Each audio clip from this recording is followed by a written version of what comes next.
C'était le dernier jour pour se rendre dans 4 trésoreries du Périgord noir.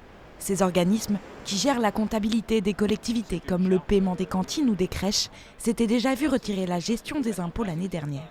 Autrefois, on venait à la trésorerie pour régler son impôt et en même temps, s'il y avait un problème de calcul, on pouvait l'évoquer, on pouvait le corriger sur place. Aujourd'hui, il faut passer par une solution Internet dématérialisée.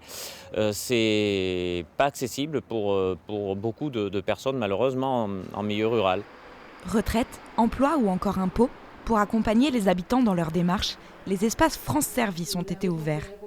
Des employés y centralisent les demandes des usagers et les mettent en lien avec des fonctionnaires spécialisés. Une personne ne peut pas être multitâche. Quand vous allez voir un généraliste, vous n'avez pas le même service que quand vous allez voir un spécialiste, tout simplement. C'est une perte non seulement de qualité, mais de proximité. Et en plus de ça, alors si on attaque le problème écologique, de faire 30 km à des gens pour aller déposer ou poser une question à un centre des impôts, c'est pas faire 500 mètres à pied près de sa trésorerie, quoi. Une réforme voulue par le nouveau réseau de proximité des finances publiques.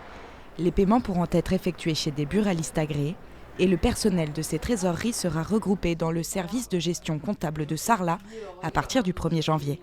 On va avoir un service avec une douzaine d'agents, ce qui permettra de rénover l'organisation du travail, de spécialiser les agents là où aujourd'hui, parce qu'ils sont très peu nombreux dans les services, ils sont plutôt polyvalents.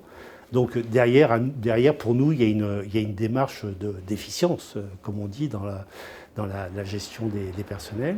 Ces trésoreries qui ferment ne sont pas les premières.